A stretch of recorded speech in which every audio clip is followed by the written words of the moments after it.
Remember, we're talking about those sort of shallow bowls filled with the wrath of God being poured out upon predominantly Catholic Europe.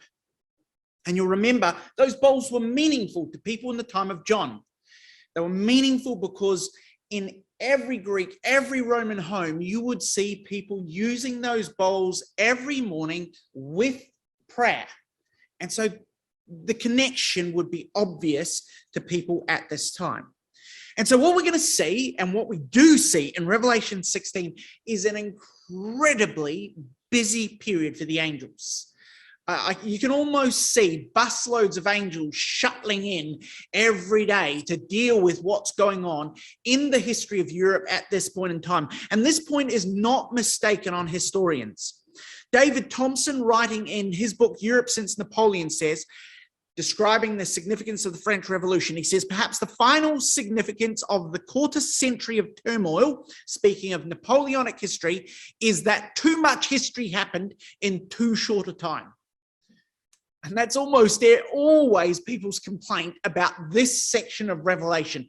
Too much happens in too short a time. Now, just a quick point about the way the vials are poured.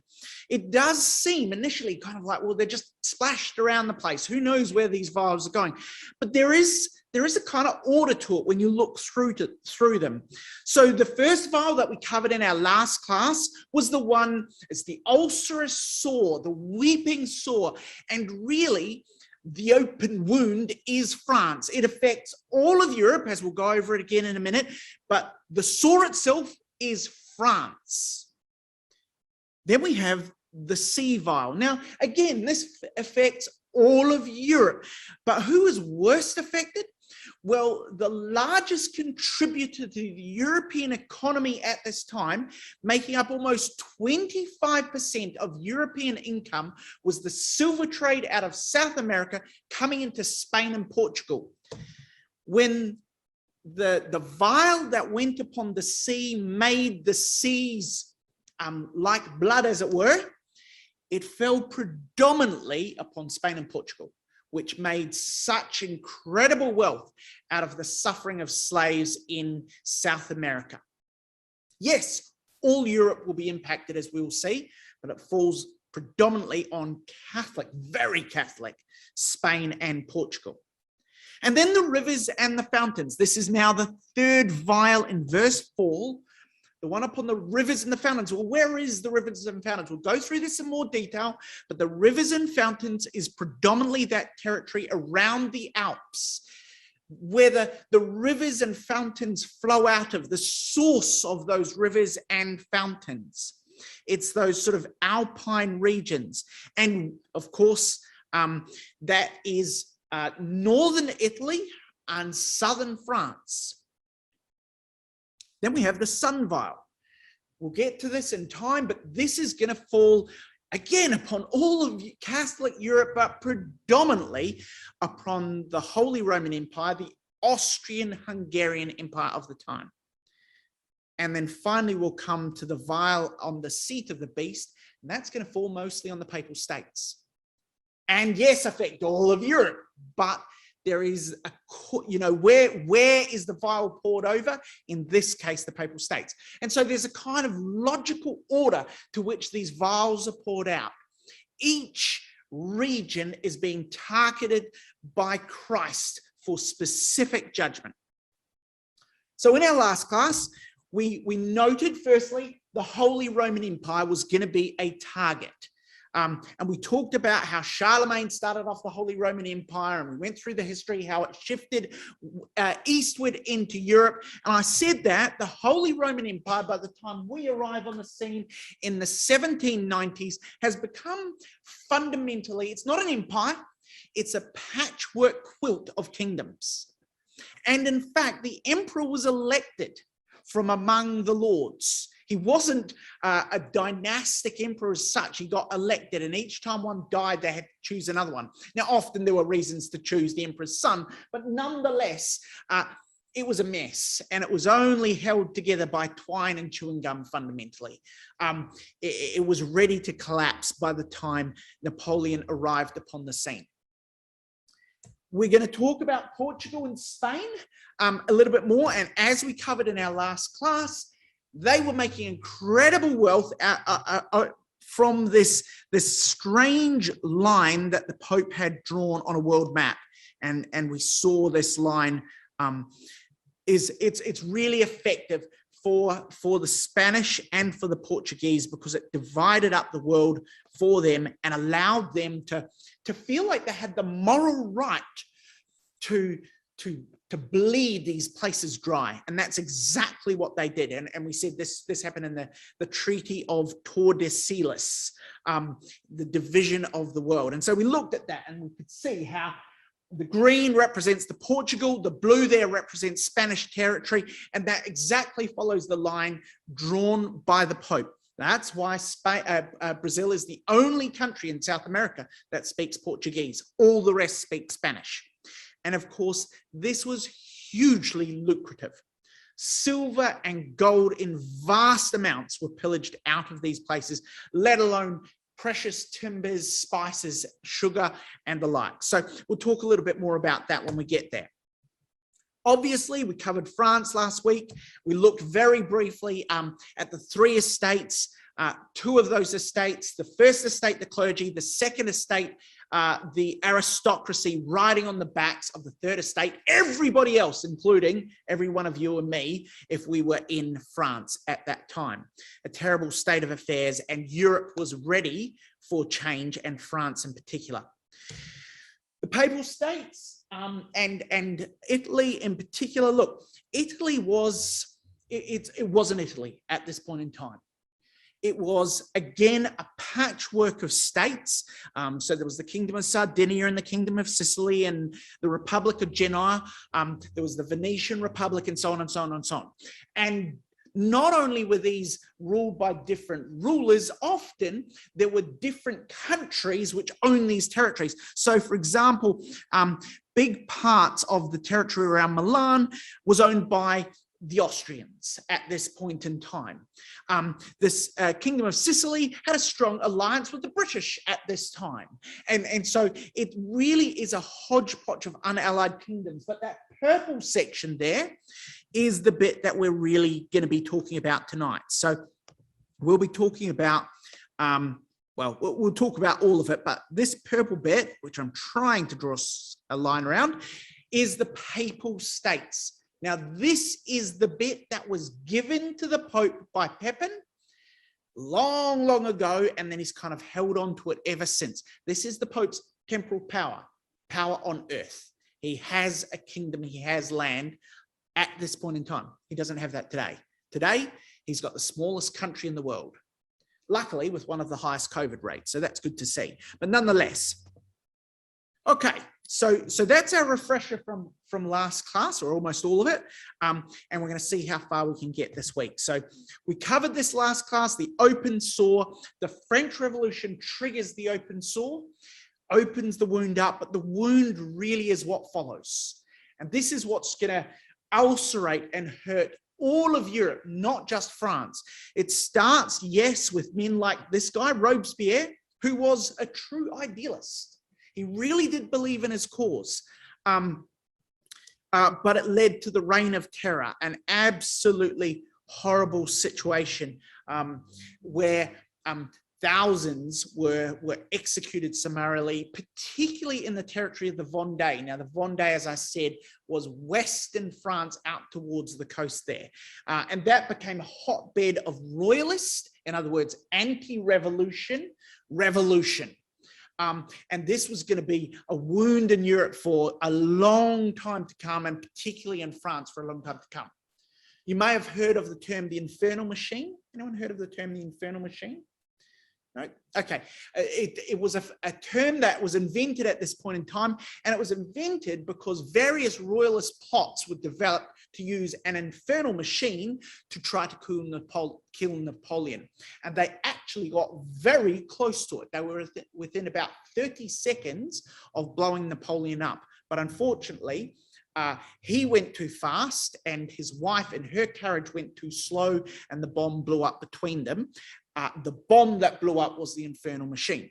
And this was part of that weeping, ongoing revolution that affected not just France, but as we saw through various wars and battles and the like, all of Europe. These are all battles that came out of that period, the French Revolution. These were the battles of the First Coalition. We said the First Coalition, in other words, the coalition of nations that wanted to fight against France and put the king back on the throne. And then the wars of the Second Coalition, same again. Same sets of actors trying to fight against France and put the king back on the throne. And this would be an ulcerating sore in Europe. Thousands and thousands of deaths. So that's vial number one. Vial number two is the sea vial, the vial that falls upon the sea. And you'll be grateful for this footage, recently uncovered video footage, probably taken by an Egyptian using an early Sony Handycam of some of these battles. Really handy to have live footage of it. But jokes aside, we're told in verse 3 that this vial resulted in the sea becoming as the blood of a dead man. What's the blood of a dead man like? How is it different to the blood of a living man? Congealed, stops moving, turgid. The flow ceases. And this is what was going to happen in this next period of the vials. The trade upon the sea will become, well, there will be no trade upon the sea. And the most significant character in this is going to be this rather repellent person, Lord Nelson. Not a nice man, not a good man, not a godly man, not just a self-aggrandizing man, basically, who is also very, very good at fighting sea battles and then promoting his own success. But this man was involved in a number of key battles together with other famous admirals of the time like Jervis and Parker and Hood that are fundamentally going to stop European trade upon the seas. And when we say the seas, we mean mostly the Atlantic, because the Atlantic was where a lot of this trade was being conducted. Ships coming from South America, from the Indies, across the Atlantic. And so throughout this period, there are a number of very, very significant sea battles. 1798, Napoleon took a whole group of soldiers down to Egypt. Various plans. He wanted to set up a sort of Eastern kingdom in Egypt. He wanted to stop the Indians getting, stop the British getting to India and a few other things like that. But ultimately, this was a folly, if you like, a crazy idea that Napoleon had. Get a whole bunch of ships, a whole lot of soldiers, take them down to Egypt and take over the world. It didn't work particularly well for him.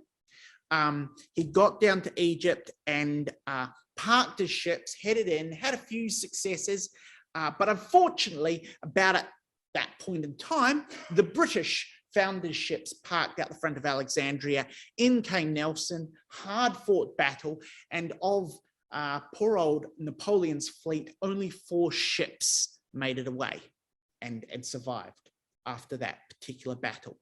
And this made life extremely difficult for Napoleon, as we'll talk about in a minute.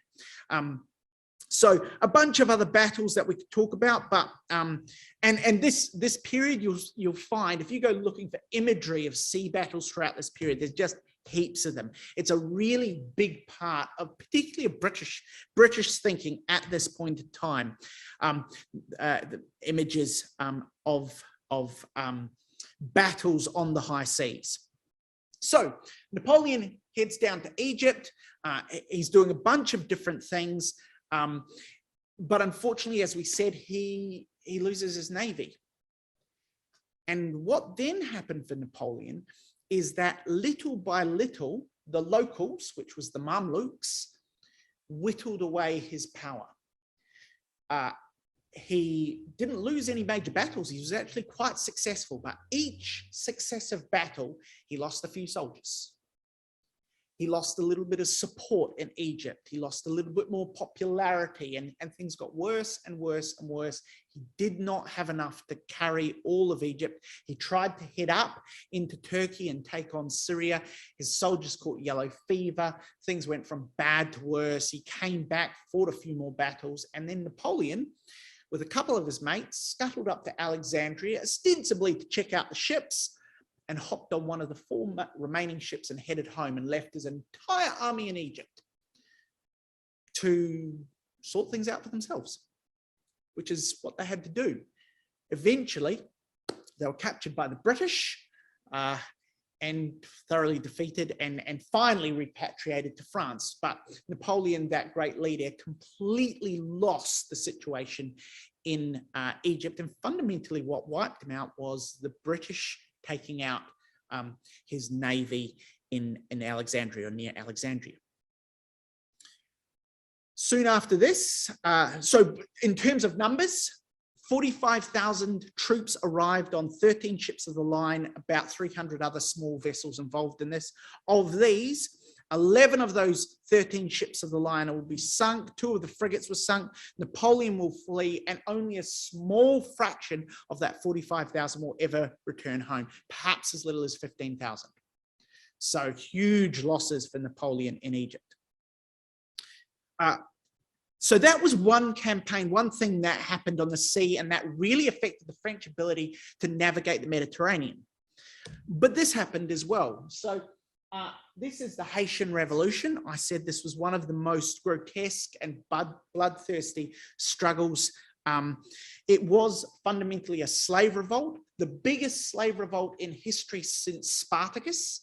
And the Haitians, who lived in the most terrible of conditions, far, far worse than what was going on at the same time in the United States of America, like just so much worse. Murder was acceptable if the person murdering was white and the person being murdered was black. That's the level we're talking about. Absolutely corrupt cruelty. And this man led the nation to victory over about, and by nation I mean the Haitian nation, to victory over about 15 years. But in the process, 200,000 Haitians died, 75,000 French soldiers lost their lives, 25,000 French colonists. And this had a terrible effect on French trade, because 25% of the revenue of France came from sugar. And all of that sugar came from Haiti, pardon me. What else? A few other things. We looked at this before. The Spanish made some big mistakes. They allied with Napoleon fundamentally. And so there are a number of battles in which the British stamped out Spanish trade. So the Battle of St. Vincent is a famous one. That was that was Lord Nelson's first major battle. He defied the orders of Colonel Jarvis, his commander. They had spotted a large Spanish fleet, which they were actually already chasing. They wanted to capture the Spanish fleet because the Spanish fleet was heading from Spain, fundamentally, to South America. And it was carrying mercury. Mercury was highly required in the process of refining silver. And they had to get this mercury to South America so they could refine the silver and bring it back. And so they were willing to take big risks. They knew the British fleet were there, but they had to take this risk to get this mercury across to South America. And they got spotted by the British at a place called Cape St. Vincent. They were going to take a rather cautious approach, sort of just chase the Spanish fleet, because the Spanish fleet was a whole lot bigger than the British fleet. There were 17 ships, I think, in the British fleet and 28, I think, in the Spanish fleet, which was a bit of a shock to poor old Jarvis. apparently he had a guy at the crow's nest looking out at all these sails, and the guy at the crow's nest shouted down 5 sails, and Jarvis was, great, we can handle 5 ships. And then the guy at the crow's nest said 20 sails, and he wasn't so happy about that. And then the guy at the crow's nest said 27 sails, and Jarvis apparently shouted back up, we'll have enough of that, thank you very much, be it 50 sails, it doesn't matter anymore, the die is cast. And in they went. But Jarvis was going to take a cautious approach. Nelson, a young captain at the time with his first major command, decides that that's not for him and heads straight for the middle of the Spanish fleet. Takes on 6 ships at a time, is busy being pummeled, but manages to get alongside one vessel. He boards it. That vessel happened to crash into another vessel, so he hopped straight from that one onto the next vessel and got 2 ships in one. Managed to capture 2 Spanish vessels from one boarding attempt, which was almost unheard of. And the Battle of St. Vincent resulted in Lord Nelson becoming Lord Nelson. So that was good for him. Another famous battle, we won't go into it in detail, the Battle of Cape Santa Maria. What had happened is that under the French had signed a secret agreement with the Spanish. This agreement obliged Spain to pay France 72 million francs every year until they declared war on Britain. So it was kind of like an incentive for them to declare war on Britain. It wasn't particularly secret. The British happened to know about it and they decided to push the issue. So they went again hunting for the Spanish treasure fleet coming from this time Uruguay to Spain. They managed to find that fleet. They completely blew up one of the vessels. They captured 3 of the other vessels. And in the process, they captured 4.2 million Spanish dollars, as well as 15,000 ingots of gold and plenty of other stuff, approximately $128 million worth in these 4 ships. Just imagine what would happen if Western Australia lost 128 million. Well, actually, we could probably afford it at the moment, but under normal circumstances, that would not be a good thing. And so trade dried up.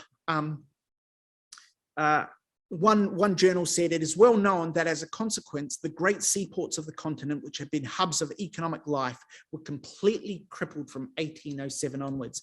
And going through some of the records, you see massive drops in industry in Europe as a consequence of this.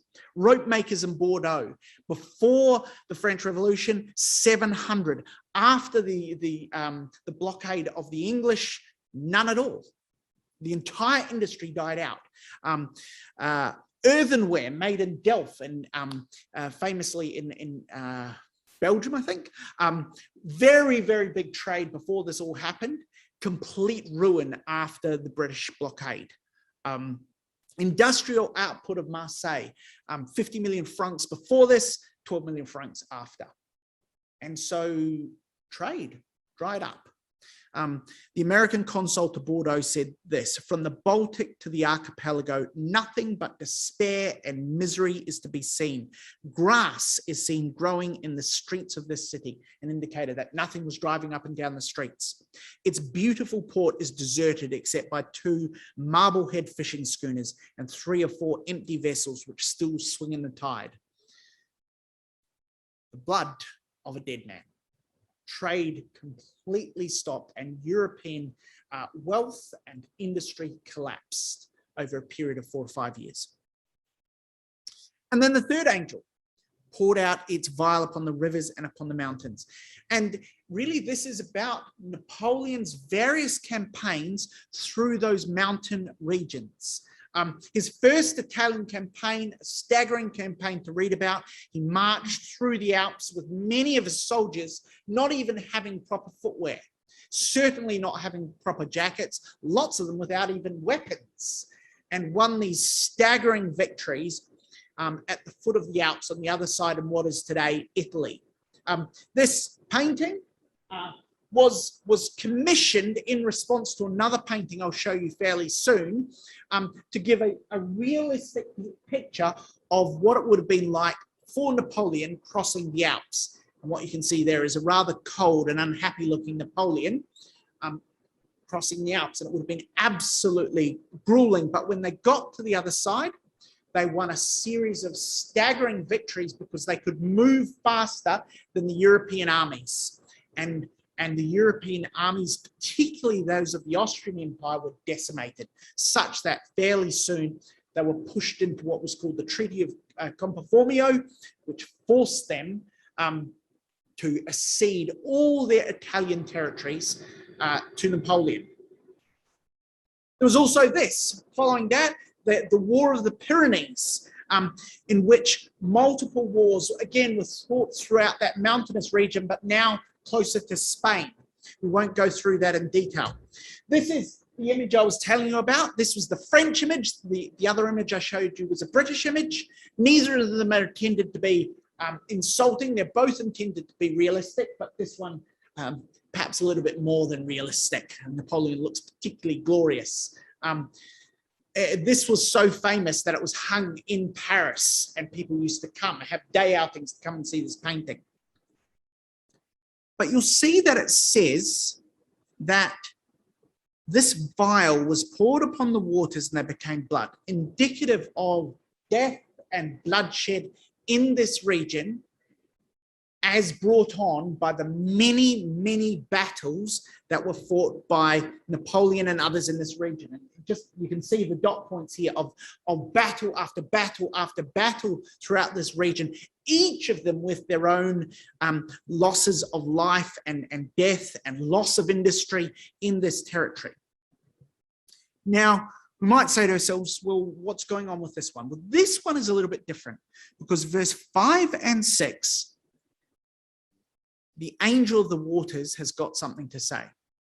The other angels, at least for the first 5, don't speak, but this one does.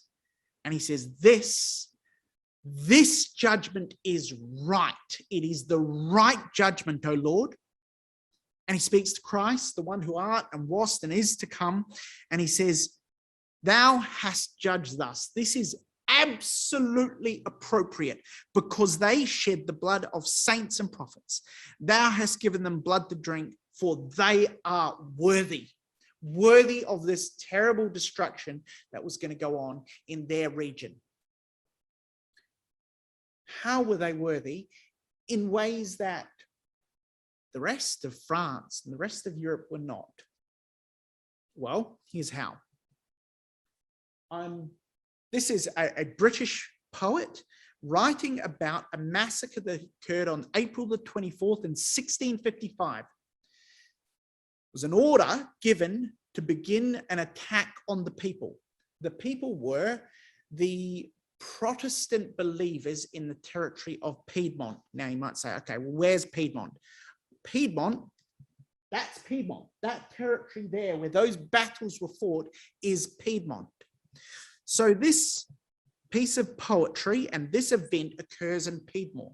It's said that the Catholic forces went beyond reason attacking the Protestants in this area, who were called at the time the Waldensians. They are reported to have unleashed an unprovoked campaign of looting, rape, torture, and murder.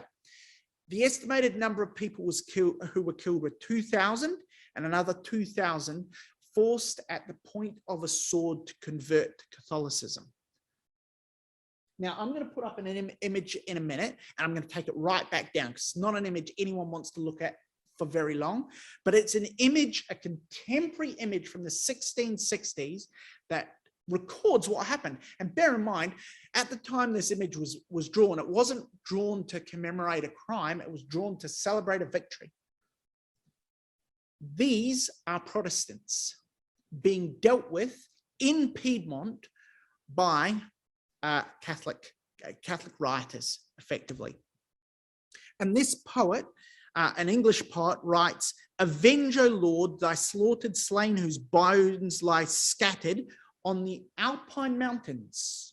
Cold is exactly the territory we're talking about, the sources of the rivers and of the fountains. "Even them who kept thy truth so pure of old, when all our fathers worshipped stocks and stones, forget not. In thy book record their groans." They're right here in this passage. who were thy sheep, and in their ancient folds slain by the bloody Piedmontese that rolled mother with infant down the rocks, and on it goes. It's just the most horrific and tragic and sad thing. This was conducted in this territory, and this is why this angel says, this is right. This is just. This territory became predominantly Catholic because they slaughtered our brothers and sisters in this area. And the fact that the Spirit says this tells us that these people were our brothers and sisters. They were saints and prophets. They will be in the kingdom, many of them. And they were killed for the act of hiding in the Alps, because that's what they were doing. They built communities far away from Catholicism to try and stay safe, and the Catholics came and slaughtered them. This is another event at a place called Merindol, the massacre of Merindol, 1545, thousands killed. And this image shows one Christian being thrown off the top of the cliffs to her death. That stone says, and you can't read it, I know, but it says, in memory of the Waldensians who died for their faith. Now you might say, well, where is Merindol? Well, Merindol is in the same territory. It's just round the curve of the Alps a little bit more, further towards Spain. For those of you who know France, it's just north of Marseille. And I'll draw a circle around the territory just to make it really clear. It's this area, sort of in here. So Merindol is in here. It's the territory, the broad territory. Merindol is a village, but the territory itself was called Vaucluse. And Vaucluse is named after the Fontaine de Vaucluse. It's a spring. And the whole area is named after a spring. And it was the famous place where a terrible massacre of Christians occurred, of true Christians. You might say, okay, well, is there anything more to it than that? Well, remember we talked about Papal States. And when we looked at that, I had this map up, and I don't know if you noticed, but you can see the green territory of the Papal State. There's another little green spot. Can you see that other little green spot? Well, that's this territory. The overall territory in which Merindol and Vaucluse sit is called Avignon. That's the capital city, and it was the territory at the time. And it was owned by the Pope. He actually ruled from this territory for about 100 years, moved out of Rome and ruled from Avignon. And Avignon had been this papal dominion of various different flavors for a very, very long time. What happened, in addition to the battles and the wars of Napoleon, is that the revolutionaries invaded Avignon and forced in a new municipal government. They expelled the papal legate, demanded that Avignon be reunited with France, that it no longer be a papal state, etc., etc. The outcome of this was virtually a civil war. And then in this superheated atmosphere, people started telling stories, get this, of the Madonna bleeding tears from her eyes, or tears of blood from her eyes. And so a group of papists, that is papal people, lynched the local administrator. The response of that was that the revolutionaries came in and slaughtered 60 Catholics and threw them. I'll put up the image. This is the massacre. I'm not going to read it, but the massacre of Vaucluse, fundamentally, where 60 Catholic people were massacred and thrown into the papal dungeon. And then, following that, the Pope was forced to renounce his claim to Avignon in a famous treaty called the Treaty of Tolentino, in which the Pope renounces purely and simply all the rights to which he may lay claim over the city and territory of Avignon. It becomes part of the Republic. And the letter there actually is that treaty, in which it is signed at the bottom by Bonaparte and by the representative of the Pope. So this territory, which massacred our brothers and sisters, ends up having its own anti-papal massacre and then being given back to Republican France. And the Spirit says this is just so right. It's as it should be. Any questions? Not a pleasant section, that one. And then on to the sundial. So we read there that it says, the fourth angel poured out his vial upon the sun, and power was given unto him to scorch men with fire.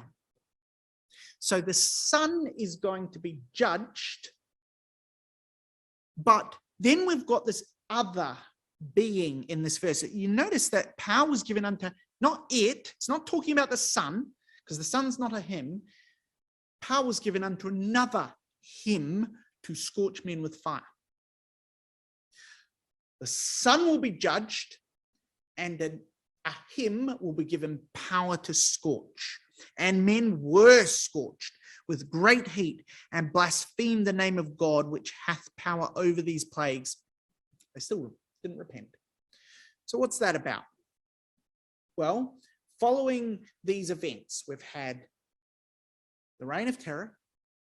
We've had the ongoing open wound that came out of that, the War of the First Coalition, the War of the Second Coalition, the ongoing blockade of the British of all European trade, and it was all European trade.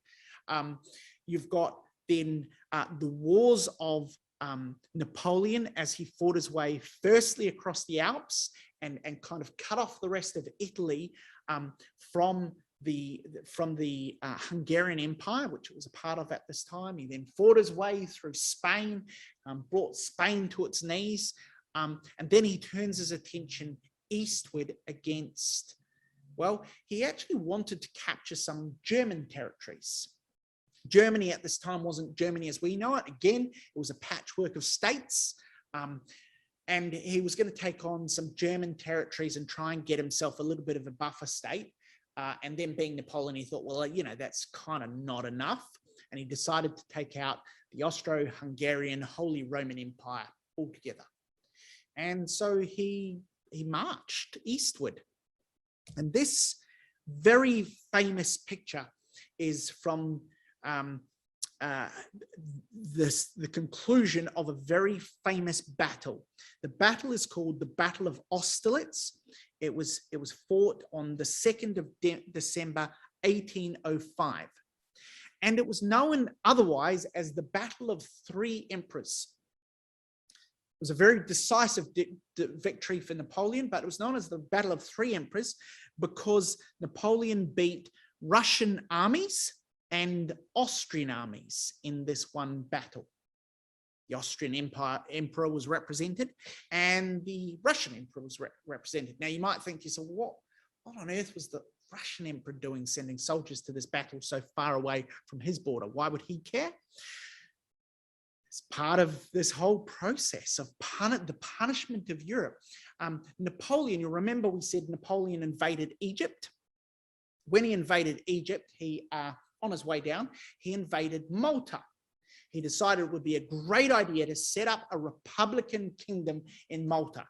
So first leg of his trip down to Egypt was drop into Malta, and Malta was ruled by the Knights Templar of Malta, a very, very ancient order that went all the way back to the Crusaders, but they happened to have a famous sponsor, someone who paid them money to stay in power, and his name just happened to be the Tsar of Russia. And so when Napoleon marched in there, kicked out the Knights Templar, and in little more than a week, completely revamped the government, the education system, and the social security services of Malta, literally did all of those things in about a week before hopping back on his boats and heading to Egypt. He made an enemy for life out of the Emperor of Russia. The Emperor of Russia was quite unimpressed that the Knights Templar had been kicked out. And so this is why he was on the battlefield on this particular occasion. There's more to it than that, but that's enough for tonight. So in this particular battle, Napoleon is fighting, and it's a very, very misty morning. the sun is not yet sort of broken through the mist, and the armies are fighting through mist, you know, and it's very difficult conditions. It's hard to see who's where. And Napoleon made his leading troops feign weakness. They started abandoning all these strong points, tempting the enemy to attack his right flank. And it worked. The Austrians sort of started depleting the center of their sort of attack line to move their soldiers around to attack the right flank. And that was the point where Napoleon said, now would be a great moment. Why don't we go for the middle of their army? They're coming around to attack us on the side. We're going to go straight through the middle. So at about 8:45, Napoleon, satisfied that the enemy was now weak in the center, he said to his general, how long is it going to take for your men to get up to the top of this hill where the Austrians are? And Napoleon said, less than 20 minutes. The general said, less than 20 minutes, sire. 15 minutes later, Napoleon said, attack. And he apparently said one sharp blow on the wall was over. War will be over. And he was right. This dense fog was clouding the whole battle. His soldiers charged up the middle to the top of the hill. As they got to the top of the hill, they cracked open the line of Austrians, and the mist lifted and the sun came down, and people talked forever after about the sun of Austerlitz. It's almost like the sun started shining just as that victory was won. So much so legendary was it that people began to call Napoleon the son of Austerlitz. You can get the book. Now, this is actually a novel, but it's a historically based novel called The Son of Austerlitz, talking about his victory on this particular occasion. And this incredible victory resulted in the abdication of the son. The Holy Roman Emperor abdicated, and that was the end of him. Well, it wasn't his death, but it was certainly the end of him as an emperor of the Holy Roman Empire as an outcome of this particular battle. A little bit prior to this, a new beast had started to rise. Here's the hymn. Napoleon had had himself crowned emperor of the French. Now, importantly, he wasn't emperor of France. He was the emperor of the French, because he wanted to have a more sort of global meaning. He wanted to be emperor of the French wherever they might be, and he saw himself as spreading French influence throughout the world. He was crowned with a brand new crown. The royal crown of the Bourbons had been destroyed during the Revolution. So he had a brand new crown made for himself, but he called it the crown of Charlemagne. And famously, he crowned himself. Now, there was never any design for the Pope to crown him. You may have heard stories that he snatched the crown out of the Pope's hand and crowned himself. That's not what happened, but he did blackmail the Pope to attend. He actually said to the Pope, if you come along and lend legitimacy to this event, I will give you back some of the territories that France has confiscated from you. And then after this, reneged on that promise. But nonetheless, the Pope showed up. He was very grumpy for the entire event and witnessed the crowning of Napoleon. And some of you may have seen this very, very famous painting of Napoleon and the people looking on and seeing Napoleon be crowned on that particular event. All sorts of interesting characters in the audience looking at this crowning of Napoleon. The image you're seeing actually there, I think, is the crowning of Josephine, if I'm right, his wife at the time. Any questions from that? Yes, Simon. Yes, that's right. Someone's managed time travel. Extra points if you can spot who. Yes, I just thought that would be entertaining. It made me smile anyway. For those of you who are not sure what Simon's talking about, this nefarious looking character, oh, my pen's not working all of a sudden. Let's try again. So it's this nefarious character here. No, it's not drawing, but you can probably see where I'm pointing. No?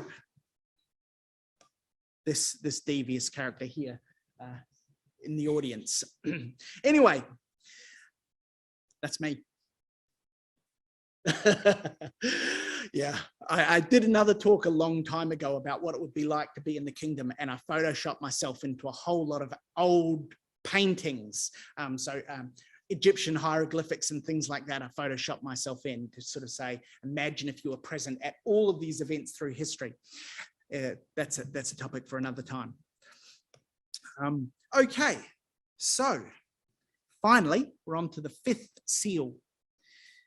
The fifth angel pours out his vial upon the seat of the beast, and his kingdom was full of darkness, and they gnawed their tongues for pain and blasphemed God, the God of heaven, because of their pains and their sores, but they repented not.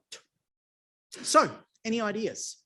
What is this seat of the beast on which this vial is going to be poured? Yeah? Yeah, Uncle Kim? The Ottoman Empire. That's a pretty good guess. I'm going to take a slightly different direction, Uncle Kim, on that one. We should talk about that one over supper. I'd like to hear your thoughts on this. The seat of the beast is the European beast. So the seat or the throne of the European beast is the Pope's seat. The Papal States. Yes, finally we come to the Papal States, and we kind of prefigured we were going to get here by showing you each of the places that have a vial upon which that would be poured upon them. So this happened. Ooh, that's quite windy. This happened in a number of sort of waves. It didn't happen overnight. There was wave after wave of difficulty for the Pope and the Papal States. In 1796, so this is way back when Napoleon is just a general. He's not yet even consul. He's certainly not emperor. French Republican troops under Napoleon invaded Italy, defeated the papal troops, and occupied a bunch of papal states and territories. Now, Pope Pius at the time sued for peace, and that was what was granted at Tolentino, and we talked about that. But what happened after that, having sort of forced the Pope to give Napoleon what he wanted, and by the way, what Napoleon wanted was to be king in his own right. He actually wasn't looking to be a great big general of the French. He actually became a king of Italy, not the king of Italy, but a king of Italy for about 2 years throughout this period before heading back to France and getting another job. And he managed to do this by taking some of the papal states and forcing the Pope to give him that territory. And in addition, blackmailing the Pope to give him a whole lot of money. So poor old Pope Pius sued for peace. But then on December the 28th of the same year in which Pope Pius gave Napoleon everything he wanted, there was this riot, and the riot was blamed on papal forces. The papal forces blamed the riot on Italian and French revolutionaries. And then what happened was a famous French soldier had gone to visit Rome as part of a French ambassadorial visit, and he got killed. No one really knows how. It may have been just in a drunken brawl, but Napoleon basically said, well, that's enough, and he invaded. He invaded a second time. He actually sent his chief of staff. It's quite something, isn't it? Oh, well. He sent his chief of staff, a man by the name of General Bertier. Now, General Bertier was his chief of staff. Now, what does that mean? It means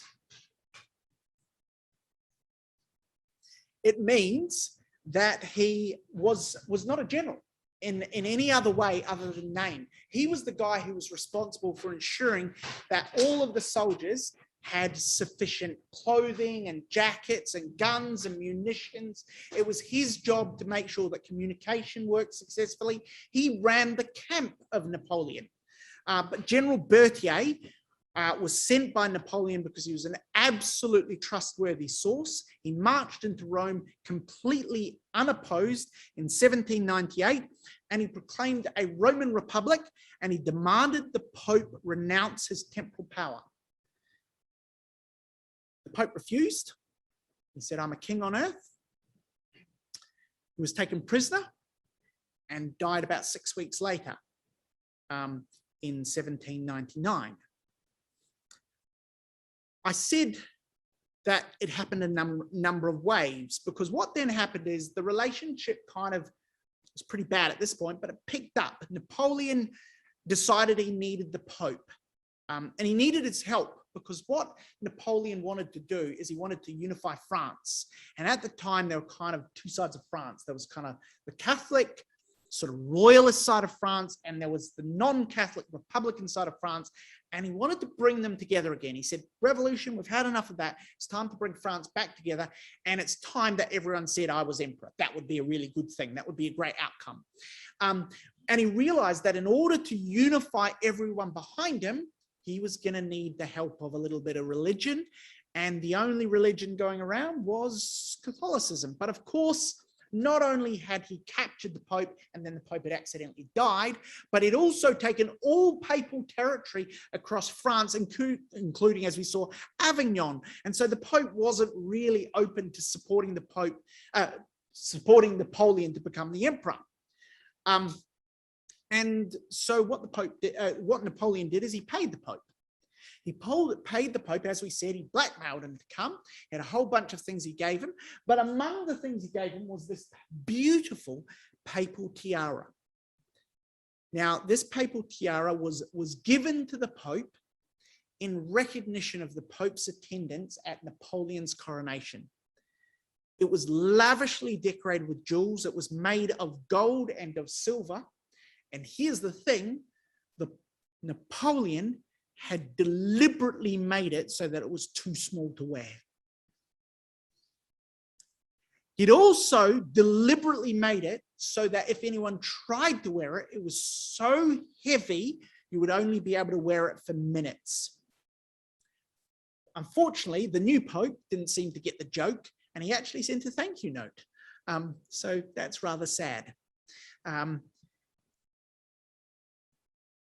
I put these images up because I think they illustrate the seat of the beast. These are two different thrones of the Pope. This one here, many of you will have seen it if you've been to Rome, is the single largest chunk of brass in the world. I think that is a beautiful piece of irony, because we know what brass represents in the Bible. And here's the other piece of beautiful irony in that particular structure, that sort of cover for the throne there. It's made of brass which was recovered from an ancient building. It was stripped off the roof of the Pantheon of all the Greek gods. And so they took the brass from the old faith that traces its beliefs all the way back to Babylon. And with that, they built the throne for the beast. I think that's marvelous in its poetry. But nonetheless, Napoleon hasn't finished with the Pope. In 1809, Napoleon issued two decrees in which he reproached the popes for the ill use they had made of the Papal States, the donation of Charlemagne, who he described as his august predecessor. And he declared that those territories which were still under the direct control of the Papal States were now annexed to the French Empire. And that was it for papal power for the Pope. Yes. Yeah, so that other one, I can't remember what the name of it is. It is somewhere in, does anyone else know what that other one is? It is another one of his particular thrones in a different church. It's not the Church of John's Lateran, but it kind of reminds me of that one. We can Google it after the class. I'm sure we'll find out which throne, but it's another one of his thrones. I have no idea. I probably knew when I got the photo some time ago, but I can't remember now. Yeah.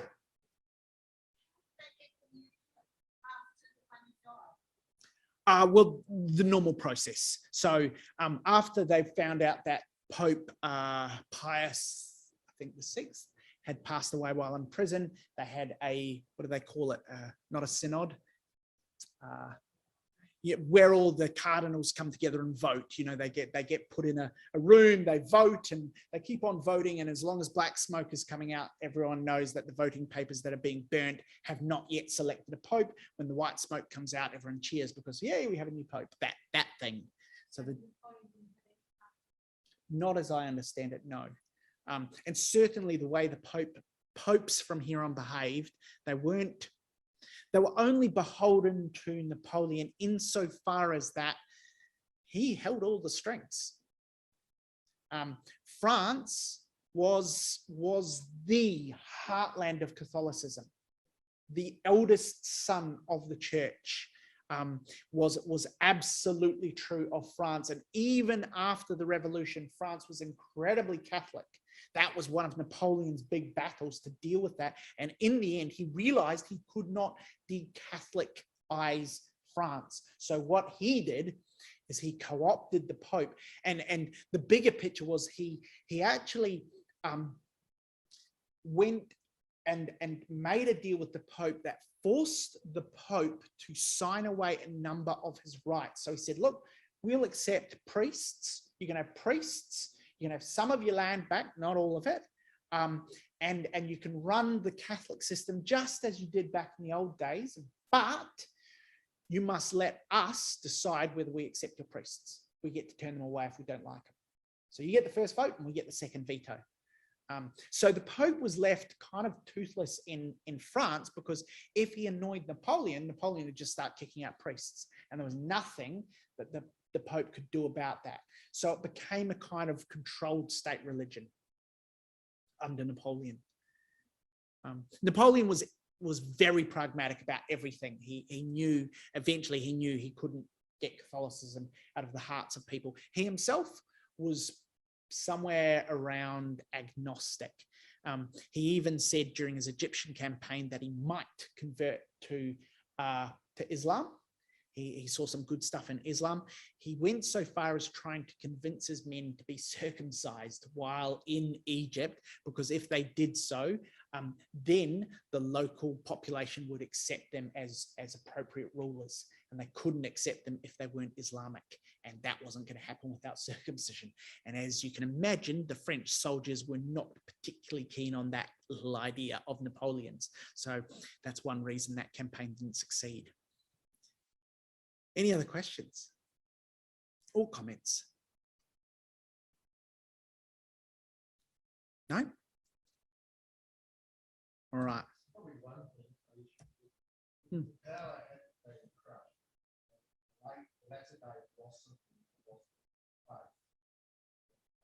Yeah.